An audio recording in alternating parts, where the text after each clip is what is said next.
Hello friends, welcome to GS bro. Vocabulary சீரீஸில் இன்னைக்கு டே 6 பார்க்க போகிறோம். ஸோ இன்னைக்கான ஃபர்ஸ்ட் வேர்டு பார்த்தீங்கன்னா டிஸ்பேஷனேட்.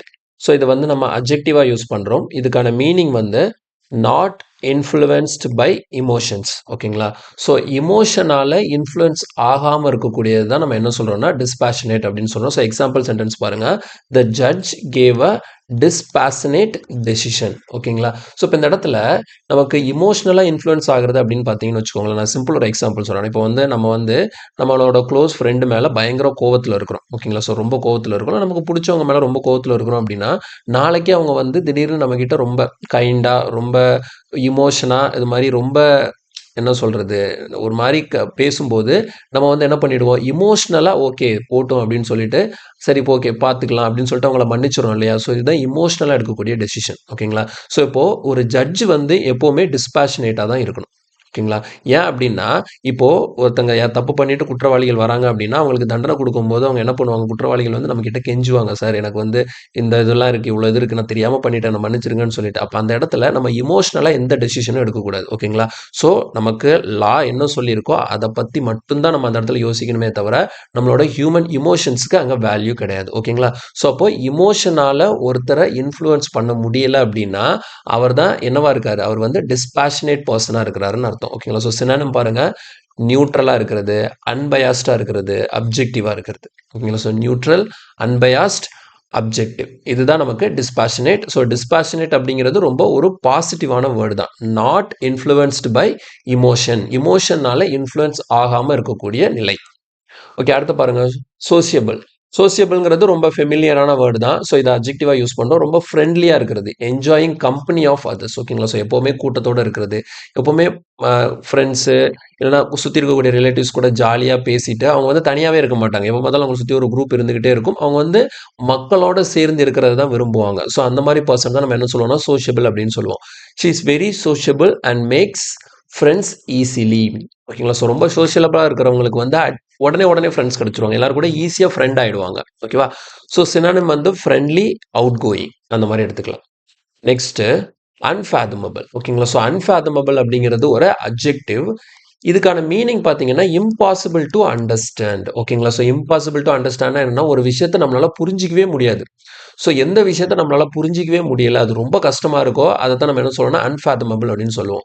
ஸோ ஆல்ரெடி நம்மளோட வொக்காபுலரி சீரீஸில் ஃபர்ஸ்ட் வேர்டு நம்ம பார்த்துருப்போம். அது என்ன வேர்டு அப்படின்னா ஈசோடெரிக் அப்படின்னு ஒரு வார்த்தையை நான் சொல்லி கொடுத்துருப்பேன். ஈசோடெரிக்னு பார்த்துருப்போம். அடுத்து வந்து அதுலேயே எக்ஸோடெரிக்னு பார்த்துருப்போம். இது ரெண்டையும் ஜஸ்ட் நீங்கள் ரிமைண்ட் பண்ணி பாருங்க. ஈசோடெரிக் நான் என்ன சொன்னேன், ஈசோடெரிக்குங்கிறது புரிஞ்சிக்கிறதுக்கு கஷ்டம் தான். ஆனால் அந்த ஈசோடெரிக் வந்து எப்படின்னா ஒரு குறிப்பிட்ட ஒரு சிலரால் மட்டும் புரிஞ்சிக்கக்கூடிய விஷயம். ஓகேங்களா? ஈசோடெரிக்ங்கிறது எல்லாருக்குமே புரியாது. குறிப்பிட்ட ஒரு சிலர் பீப்புள் மட்டும் புரிஞ்சிக்கக்கூடிய விஷயத்த வந்து நான் ஈசோடெரிக் சொன்னேன். எல்லாராலையுமே புரிஞ்சிக்கக்கூடிய விஷயத்த நான் என்ன சொன்னேன், எக்ஸோடெரிக் அப்படின்னு சொல்லியிருந்தேன். இந்த அன்ஃபேதமபிள்க்கும் இந்த ஈசோடெரிக்கும் என்ன டிஃபரன்ஸ் அப்படின்னு நான் சொல்றேன். ஈசோடெரிக் புரிஞ்சிக்கிறதுக்கு கஷ்டம் தான். ஆனால் ஒரு குறிப்பிட்ட பீப்புளால புரிஞ்சிக்க முடியும் எதை, ஈசோடெரிக்க. ஆனால் அன்ஃபேதமபிள்னு இருக்கிறத யாராலையுமே புரிஞ்சிக்க முடியாது. ஓகேங்களா? ஸோ புரிஞ்சிக்கிறதுக்கு இதில் என்ன கொடுத்துருக்கேன், இம்பாசிபிள் டு அண்டர்ஸ்டாண்ட். ஓகேங்களா? இம்பாசிபிள் டு அண்டர்ஸ்டாண்ட், அதில் என்ன இருக்குன்னு யாருக்குமே புரியல அப்படின்னு இருக்கிறதா என்னது, unfathomable. His behaviour was unfathomable. So synonym பாருங்க, இன்காம்ப்ரிஹென்சிபிள், மிஸ்டீரியஸ். ரொம்ப மிஸ்ட்ரியாக இருக்குது, அதில் என்ன இருக்குன்னு நமக்கு தெரிய மாட்டேது. இன்காம்ப்ரிஹென்சிபிள், அதை வந்து எக்ஸ்பிளைன் பண்ணவே முடியல. அந்த மாதிரிப்பட்ட விஷயங்கள் தான் நமக்கு அன்ஃபேதமபிளாக இருக்க போகுது. ஸோ ரொம்ப முக்கியமான வார்த்தை இந்த அன்ஃபேதமபிள். அடுத்து பாருங்க, கிரிப்டோகிராஃபி. இந்த கிரிப்டோகிராஃபிங்கிறது ஒரு நவுனு. ஸோ இதுக்கான மீனிங் பார்த்தீங்கன்னா science of protecting information using mathematical technique to ensure confidentiality. ஓகேங்களா? ஸோ அப்போ அது என்னன்னா இந்த கிரிப்டோகிராஃபி வந்து நமக்கு வந்து நார்மலாக அந்த கம்ப்யூட்டர்ஸில் வந்து நம்ம ஏதாவது ஒரு டாக்குமெண்ட் ரெடி பண்ணுவோம். அந்த டாக்குமெண்ட்டை வந்து யாரும் பார்க்கக்கூடாது, அது ரொம்ப கான்ஃபிடென்ஷியலாக இருக்கணும் அப்படின்னா என்ன பண்ணுவோம், அதுக்கு ஒரு பாஸ்வேர்டு போட்டு வைக்கிறோம் இல்லையா? அதுக்கு பேர் தான் என்னன்னா என்கிரிப்ஷன். ஓகேங்களா? ஸோ பாஸ்வேர்டு போட்டு அதை லாக் பண்ணுறதுக்கு பேர் என்னது, என்கிரிப்ஷன். ஸோ இப்போ என்கிரிப்ஷன்ங்கிறதுக்கான மீனிங் என்ன அப்படின்னு பார்த்தீங்கன்னா ஒரு விஷயத்த வந்து கான்ஃபிடென்ஷியாலிட்டி பர்பஸ்க்காக அதை மற்றவங்களுக்கு தெரியாம நம்ம என்ன பண்றோம், அதை லாக் பண்ணி வைக்கிறோம், அதை ப்ரொடெக்ட் பண்ணி வைக்கிறோம். அதுக்கு பேர் தான் என்கிரிப்ஷன். ஓகேங்களா? ஸோ இப்போ என்கிரிப்ஷன்ங்கிறது பாஸ்வேர்டு போடுறது. டீக்ரிப்ஷன்ங்கிறது என்னது, ஓகேங்களா? டீக்ரிப்ஷன் அப்படிங்கிறது வந்து நீங்க போட்ட பாஸ்வேர்டை மறுபடியும் போட்டு அதை ஓப்பன் பண்றது. ஓகேவா? ஸோ என்கிரிப்ஷன்ங்கிறது பாஸ்வேர்டு போட்டு லாக் பண்றது. டீக்ரிப்ஷன் அப்படிங்கிறத அன்லாக் பண்றது. ஓகேவா? ஸோ கிளியரா புரிஞ்சுதா? ஸோ இந்த என்கிரிப்ஷன் டீக்ரிப்ஷன் எப்படி பண்றோம் அப்படிங்கிற அந்த டெக்னிக்கை பத்தி படிக்கிறதுக்கு பேர் தான் என்னது, இந்த கிரிப்டோகிராஃபி. ஓகே, ஸோ கிரிப்டோ அப்படின்னாலே நமக்கு என்னன்னா ஹைடிங்னு அர்த்தம், ஹைட் பண்றதுன்னு அர்த்தம். ஒரு விஷயத்த கான்ஃபிடென்ஷியாலிட்டி பர்பஸ்க்காக அதை என்ன பண்றோம், ஹைட் பண்றோம், அதை மறைச்சு வைக்கிறோம், யாருக்கும் தெரிஞ்சிடக்கூடாது, ஒரு குறிப்பிட்ட பீப்புள் மட்டும் பார்க்கணுங்கிறதுக்காக தான் நம்ம என்ன பண்றோம், அதை ஹைட் பண்ணி வைக்கிறோம். அந்த மாதிரி ஹைட் பண்ணக்கூடிய ப்ராசஸ் தான் என்னது, என்கிரிப்ஷன். அப்படி ஹைட் பண்ணதை மறுபடியும் ஓப்பன் பண்ணி, இப்போ நான் வந்து என் ஃப்ரெண்டுக்கு வந்து ஒரு டாக்குமெண்ட் அனுப்புறேன். ஓகேங்களா, அது என் ஃப்ரெண்டு மட்டும்தான் பார்க்கணும், வேற யாரும் பார்க்கக்கூடாது. அப்போ அதுக்கான பாஸ்வேர்டை என் ஃப்ரெண்டுக்கு மட்டும் நான் கொடுத்துருக்கேன். அப்போ நான் என்ன பண்ணுவேன், அதுக்கு பாஸ்வேர்ட் போட்டு ப்ரொடெக்ட் பண்ணி என்கிரிப்ட் பண்ணி என் ஃப்ரெண்டுக்கு அனுப்புறேன். என் ஃப்ரெண்டுக்கு அந்த மெசேஜ் வந்து சேர்ந்த பிறகு அதை என்ன பண்ணுவோம், அதை ஓப்பன் பண்ணி படிக்கிறதுக்கு அவங்க கிட்ட பாஸ்வேர்டு தெரியும். அந்த பாஸ்வேர்டை போட்டு மறுபடியும் அந்த இன்ஃபர்மேஷன் ஓப்பன் பண்றான்ல, அதுக்கு பேர் தான் என்னது, டீக்ரிப்ஷன். ஓகேவா, ஸோ இந்த என்கிரிப்ஷன் டீக்ரிப்ஷன் இதுலையுமே பாருங்க, இந்த கிரிப்ட் இருக்கா, ஸோ இந்த கிரிப்ட் CRYPT அந்த கிரிப்ட் தான் இங்கேயும் இருக்கும். சரியா, ஸோ கிரிப்ட்னா என்னது, ஹைடிங். என்கிரிப்ட்னா நம்ம என்ன பண்றோம், ஹைட் பண்றோம். டிகிரிப்ட்னா அந்த ஹைட் பண்ணதை அன்ஹைட் பண்றோம்னு அர்த்தம். கிளியரா புரிஞ்சுதா? So cryptography is use to secure data, coding, encryption, இல்லை டீக்ரிப்ஷன் கூட. என்கிரிப்ஷன் எடுத்துக்கலாம், டீக்ரிப்ஷன் கிடையாது. டீக்ரிப்ஷன்ங்கிறது என்னன்னா, ஆக்சுவலாக அந்த கிரிப்டோகிராஃபியை நான் மீனிங் பண்றதுக்காக இந்த என்கிரிப்ஷன் டீக்ரிப்ஷனை சொன்னேன். என்கிரிப்ஷன் தான் என்னன்னா நமக்கு வந்து அதை லாக் பண்றது, ப்ரொடெக்ட் பண்றது. டீக்ரிப்ஷன்னா லாக் பண்ணதை நம்ம என்ன பண்றோம், லாக் பண்ணதை நம்ம ஓப்பன் பண்றோம். இந்த கிரிப்டோகிராஃபில நம்ம ரெண்டையுமே படிக்கிறோம், எப்படி லாக் பண்றது, எப்படி அதை ஓப்பன் பண்றது. இது எல்லாமே நமக்கு இந்த கிரிப்டோகிராஃபிக்குள்ள கவர் ஆயிடும். கிளியரா புரிஞ்சுதா? ஸோ இதுவும் முக்கியமான வார்த்தை. அடுத்து நெக்ஸ்ட் ப்ரொஃப்யூஸ். ப்ரொஃப்யூஸுங்கிறது ஒரு அட்ஜெக்டிவ். இதுக்கான மீனிங் வந்து இன் லார்ஜ் அமௌண்ட்ஸ், abundant, நிறைய இருக்கு. ஓகேங்களா, அளவுக்கு அதிகமாக நிறைய இருக்கக்கூடிய விஷயத்த நம்ம என்னன்னு சொல்லுவோம், ப்ரொஃப்யூஸ் அப்படின்னு சொல்லுவோம். He apologized with profuse tears. ஓகேங்களா, அவன் வந்து என்கிட்ட மன்னிப்பு கேட்டா வித் கண்ணு நிறைய கண்ணீரோட. ஓகேங்களா, அவ்வளோ கண்ணீர் அவனுக்கு வந்திருக்கு, அவ்வளோ தூரம் அழுது அழுது நம்ம கிட்ட மன்னிப்பு கேட்குறான் அப்படின்னு சொல்லிட்டு. So abundant, excessive, profuse.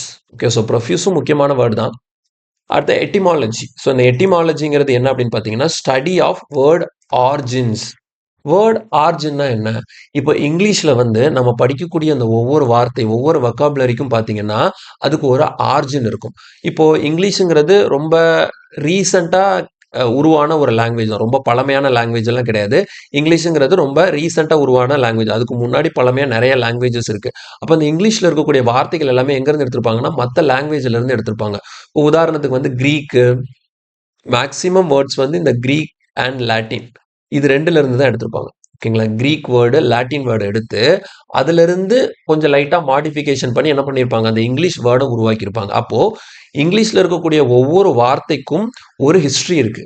அந்த வார்த்தை எங்கிருந்து உருவாக்கப்பட்டது, அதோட ஆர்ஜின் எங்க இருக்கு அப்படிங்கிறத நம்ம எடுத்து படிக்கிறதா என்னது, இந்த எட்டிமாலஜி. ஓகேங்களா, ஸோ இப்போ எட்டிமாலஜிங்கிறது study of origin of word. ஒவ்வொரு வேர்டுக்கும் அதோட ஆர்ஜின் எங்க இருந்து வந்துச்சுன்னு சொல்லிட்டு நம்ம இந்த ரூட் வேர்டு எல்லாம் சொல்லி படிப்போம்.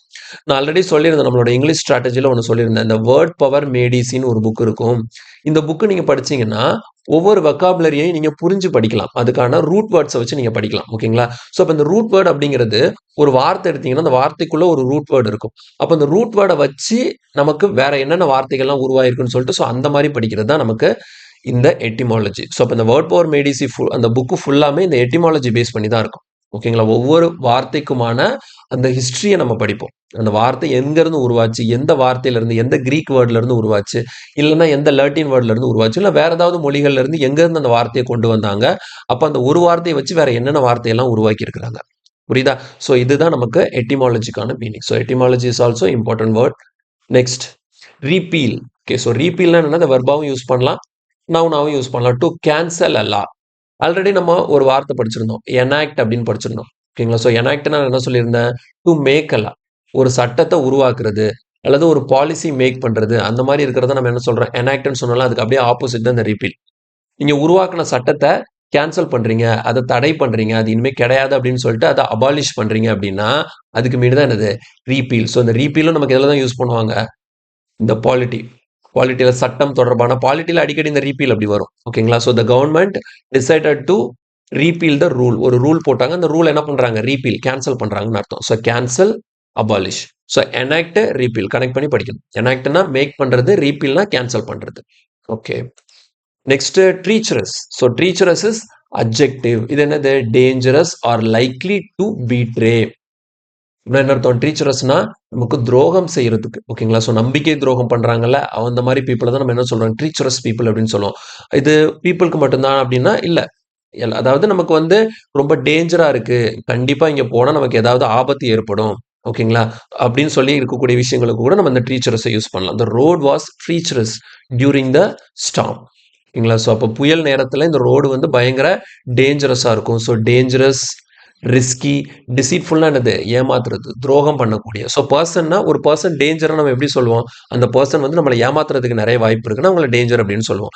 இல்ல அவங்க வந்து ரொம்ப ஒரு பயங்கரமா தப்பு பண்ணக்கூடியவங்க, கிரைம் பண்ணக்கூடியவங்க, திருடக்கூடியவங்கன்னா, அவங்க நம்ம என்ன சொல்லுவோம்? டேஞ்சரஸ் அப்படின்னு சொல்லுவோம். ஓகேங்களா? ஸோ ட்ரீச்சரஸ் நம்ம வந்து ஒரு வார்த்தை ஒண்ணு படிச்சிருப்போம். என்னன்னா, இந்த பெர்ஃபிடி அப்படின்னு ஒண்ணு படிச்சிருப்போம். நம்பிக்கை துரோகத்துக்கு. இந்த வார்த்தை ஞாபகம் இருக்கா? ஸோ இந்த பெர்ஃபிடிக்கு இந்த ட்ரீச்சர் இருக்கு இல்லையா? இந்த ட்ரீச்சர வந்து நான் சினோனிமா குடுத்திருப்பேன். பர்ஃபிடினா என்னது? அதுவும் நம்பிக்கை துரோகம் தான். டீச்சர்னா என்னது? அதுவும் நம்பிக்கை துரோகம் தான். ஸோ டீச்சருக்கு டேஞ்சர்ன்னு எடுத்துக்கலாம். நம்பிக்கை துரோகம்னு எடுத்துக்கலாம். பர்ஃபிடினா என்னது? அது நம்பிக்கை துரோகம். சரி, அந்த பர்ஃபிடி, ட்ரீச்சரஸ் இது 2ம் நமக்கு ஒண்ணுக்கொண்ணு சினானிமா இருக்கும். ஸோ இது ஆல்ரெடி நம்ம படிச்ச வார்த்தை அப்படிங்கிறதுனால இங்க நான் வந்து ஜஸ்ட்டா ரீகால் பண்ணி காட்டியிருக்கேன். ஓகே. ஸோ இந்த டிசீட்ஃபுல்லையும் பார்த்துக்கோங்க. டிசீட்ஃபுல்லுங்கிறது நமக்கு துரோகம் பண்ணக்கூடியது தான். நெக்ஸ்ட் டினன்சியேஷன். ஸோ டினன்சியேஷன்னா என்னன்னா, publicly declaring something wrong or evil. ஒரு விஷயம் தப்பு அப்படின்னு சொல்லிட்டு நம்ம பப்ளிக்கா போயிட்டு அதை அனௌன்ஸ் பண்றோம் அப்படின்னு வச்சுக்கோங்களேன், அதை டிக்ளேர் பண்றோம்னு வச்சுக்கோங்களேன், அதுக்கு பேர் தான் டினன்சியேஷன். டினன்சியேஷன் யார் பண்ணுவாங்கன்னா, அந்த பொலிட்டிக்கல் லீடர்ஸ் எல்லாம் பண்ணுவாங்க. இப்போ உதாரணத்துக்கு நமக்கு வந்து ரூலிங் பார்ட்டி வந்து ஏதாச்சும் ஒரு புதுசா ஒரு ரூல் கொண்டு வராங்க, இல்ல புதுசா ஏதாவது பாலிசி மேக் பண்றாங்க அப்படின்னா அது தப்பா இருக்கு, அப்போ அதை வந்து நான் எதிர்க்கிறேன் அப்படின்னு சொல்லிட்டு பப்ளிக்கா அறிக்கை கொடுக்குறாங்களா, பப்ளிக்கா அறிக்கை கொடுக்கலாம், இல்ல ரோட்ல உட்காந்து போராட்டம் பண்ணலாம். இந்த மாதிரிப்பட்ட விஷயங்கள் பண்றது என்னது? டினன்சியேஷன் அப்படிங்கிறது. Leader made a strong denunciation of corruption. ஓகேவா? ஸோ பாருங்க, கண்டம்னேஷன், அக்யூசேஷன், கிரிட்டிசிசம் இந்த மாதிரிப்பட்டது அந்த டினன்சியேஷனுக்கான மீனிங். கிளியரா புரியுதா? So denunciation is condemnation, accusation, criticism. ஓகேவா? பப்ளிக்கா ஒரு விஷயத்த வந்து தப்பு அப்படின்னு சொல்லிட்டு டிக்ளேர் பண்றது. அடுத்து பாருங்க, அடுத்து வந்து பியூசன்ட். ஸோ பியூசன்ட்னா என்னது? அட்ஜெக்டிவ். இதுக்கு மீனிங் வந்து பவர்ஃபுல் அண்ட் இன்ஃப்ளூயன்ஷியல். ஓகேங்களா? ஒருத்தர் வந்து ரொம்ப பவர்ஃபுல்லா இருக்கிறாரு, ரொம்ப இன்ஃப்ளூயன்ஷியல் பர்சனா இருக்கிறாரு அப்படின்னா, உதாரணத்துக்கு நம்ம இப்போ கரண்ட் சினாரியோல ட்ரம்ப் எடுத்துக்கலாம். ஓகேங்களா? ஸோ யுஎஸோட பிரசிடென்ட்டா இருக்கக்கூடிய ட்ரம்ப். அவர் தான் இப்போதைக்கு இந்த உலகத்திலேயே ரொம்ப பவர்ஃபுல்லான ஒரு பர்சன். ஓகேங்களா? ஏன்னா ரொம்ப இப்போதைக்கு டாப்ல இருக்கக்கூடிய பயங்கரமான வளர்ந்த நாடு அப்படின்னு பார்க்கும்போது யுஎஸ்ஏ. ஸோ யுஎஸ்ஏயோட பிரசிடென்ட்டா இருக்கிறதுனால அவருக்கு தான் more powerful in this world. இந்த வேர்ல்டுல அதிக பவர்ஃபுல்லான பர்சன். இப்போ ஒரு நாடுன்னு எடுத்துக்கிட்டீங்கன்னா அது கிங். இப்போ இந்தியால பவர்ஃபுல் பர்சன் யாரு? இந்தியால பவர்ஃபுல் பர்சன் நம்மளோட பிஎம். ஓகேங்களா? நம்மளோட நரேந்திர மோடி இருக்கிறாங்க இல்லையா? அவங்க தான் பவர்ஃபுல் பர்சன். ஸோ அப்போ இந்த மாதிரி பவர்ஃபுல் இன்ஃப்ளூயன்ஷியல் பர்சனை வந்து நம்ம குறிக்கிறதுக்கு என்ன யூஸ் பண்றோம்? இந்த பியூசன்ட்ங்கிற வார்த்தை யூஸ் பண்றோம். So powerful, strong, influential. ஓகேங்களா? ஸோ இதுதான் இன்னைக்கான வார்த்தைகள். ஓகேங்களா? ஸோ நிறைய பேர் கேட்டிருந்தீங்க. கிளாஸ் வந்து முடிச்சதுக்கு அப்புறமேட்டு ஜஸ்ட் என்னென்ன வார்த்தைகள் இருக்குங்கிறத ஒருக்கா லைட்டா நம்ம ரீகால் பண்ணணும் அப்படின்னு சொல்லிட்டு நான் ஸ்டார்டிங்ல சொல்லிடுறேன். முதல் வார்த்தை நம்ம பார்த்தது டிஸ்பாஷனேட். அது என்னது? Not influenced by emotions. அடுத்து சோஷியபிள்னா என்னது? ரொம்ப ஃப்ரெண்ட்லியா இருக்கிறது. அடுத்து அன்ஃபாதமபிள்னா என்னது? Impossible to understand. அடுத்து கிரிப்டோகிராஃபினா என்னது? இந்த மாதிரி இன்ஃபர்மேஷனை ப்ரொடெக்ட் பண்றது, அதை அன்ப்ரொடெக்ட் பண்றது, அதை பத்திலாம் நம்ம படிக்கக்கூடிய ஸ்டடி தான் என்னது? கிரிப்டோகிராஃபி. அடுத்த ப்ரொஃப்யூஸ்னா என்னது? அபண்டன்ட், ரொம்ப அதிகமா இருக்கிறது. அடுத்த எட்டிமாலஜினா என்ன பார்த்தோம்? இந்த வேர்டோட ஆரிஜின்ஸை பத்தி படிக்கிறது. அடுத்த ரீபீல்னா என்னது? ஒரு லாவை கேன்சல் பண்றது. நெக்ஸ்ட் ட்ரீச்சரஸ்னா என்னது? துரோகம் பண்றது, ரொம்ப டேஞ்சரஸான விஷயம், ரொம்ப ரிஸ்கியான விஷயத்த வந்து நம்ம ட்ரீச்சரஸ் அப்படின்னு சொல்றோம். அடுத்த டினன்சியேஷன்னா பப்ளிக்கா ஒரு விஷயத்த தப்புன்னு சொல்லிட்டு நம்ம டிக்ளேர் பண்றது. அடுத்தது பியூசன்ட்னா என்னது? பவர்ஃபுல் அண்ட் இன்ஃப்ளூயன்ஷியல் பர்சனா இருக்கிறது. ரொம்ப பவர்ஃபுல்லா இருக்கிறது அண்ட் இன்ஃப்ளூயன்ஷியலா இருக்கிறது. கிளியரா? ஸோ இதோட நமக்கு டே 6 கம்ப்ளீட் ஆகுது. ஸோ எவ்ரிடே நிறைய பேர் வீடியோவை கண்டினியூஸா பார்த்துட்டே இருக்கிறீங்க. கண்டிப்பா பாருங்க. நம்ம இந்த 100 நாள் மைல் ஸ்டோனை கண்டிப்பா ஃபுல்லா எல்லாருமே போயிட்டு ரீச் பண்ணும். ஸோ எல்லாருமே இந்த 100வது நாள போய் ரீச் பண்ணும்போது கண்டிப்பா நமக்கு 1000 வார்த்தைகள், 1000க்கு மேல. ஓகேங்களா? நான் என்ன பிளான் பண்ணியிருக்கிறேன்னா, ஒரு 10 நாள் முடிஞ்சதுக்கு அப்புறமேட்டு ஒரு வார்த்தை, 2 வார்த்தை அப்படின்னு சொல்லிட்டு கொஞ்சம் கொஞ்சம் எக்ஸ்ட்ரா போடுவோம். இந்த மாதிரி எக்ஸ்ட்ரா போட்டோம்னா நமக்கு கூட ஒரு 300, 400 வார்த்தை தெரியறதுக்கு வாய்ப்பு இருக்கு. சரியா? ஸோ அப்போ கொஞ்சம் கொஞ்சமா நம்ம வந்து என்ன பண்ணிக்கணும்னா, அந்த லெவல கொஞ்சம் ஏத்திக்கிட்டே போணும். எடுத்த உடனே அப்படியே ஒரு நாளைக்கு 50 வேர்ட் படிக்கிறேன், 100 வேர்ட் படிக்கிறேன்னு உட்கார்ந்தீங்கன்னு வச்சுக்கோங்களேன், 4 நாள் படிப்போம். அதிகபட்சம் 5 நாள் படிப்போம். 6வது நாள்ல இருந்து என்ன படிச்சோம்னு தெரியாது. இதுக்கப்புறம் படிக்க போறதும் கிடையாது. அது அப்படியே ஸ்டாப் ஆயிடும். எடுத்த எஃபர்ட் எல்லாமே ஃபுல்லா வேஸ்ட் ஆயிடும். ஓகேவா? ஸோ நீங்க செய்யக்கூடியது வந்து சின்ன சின்னதா பண்ணாலும் டெய்லி பண்ணணும். அததான் நம்ம கன்சிஸ்டன்சின்னு சொல்லியிருக்கோம். ஸோ நம்மள பொறுத்தவரைக்கும் கன்சிஸ்டன்சிக்கு தான் ஃபுல் இம்பார்ட்டன்ஸ். ஓகேங்களா? ஸோ நீங்க வந்து எவ்வளோ கன்டென்ட் அதிகமா கன்சியூம் பண்றோங்கிறது முக்கியம் கிடையாது. எவ்வளோ அதை எப்படி கன்டினியூவா நம்ம கன்சியூம் பண்றோங்கிறது ரொம்ப ரொம்ப முக்கியம். கிளியரா புரிஞ்சுதா? ஸோ இன்னைக்கு பார்த்ததுல ஏதாவது டவுட் இருந்ததுன்னா கண்டிப்பா கமெண்ட்ல சொல்லுங்க. வீடியோ பிடிச்சிருந்தா லைக் பண்ணுங்க. ஃப்ரெண்ட்ஸ் எல்லாருக்கும் ஷேர் பண்ணுங்க. மறக்காம நம்ம சேனலுக்கு சப்ஸ்கிரைப் பண்ணி சப்போர்ட் பண்ணுங்க. நாளைக்கு அடுத்த வொக்காபுலரி சீரிஸ்ல உங்கள நான் மீட் பண்றேன். ஓகேவா? So thank you.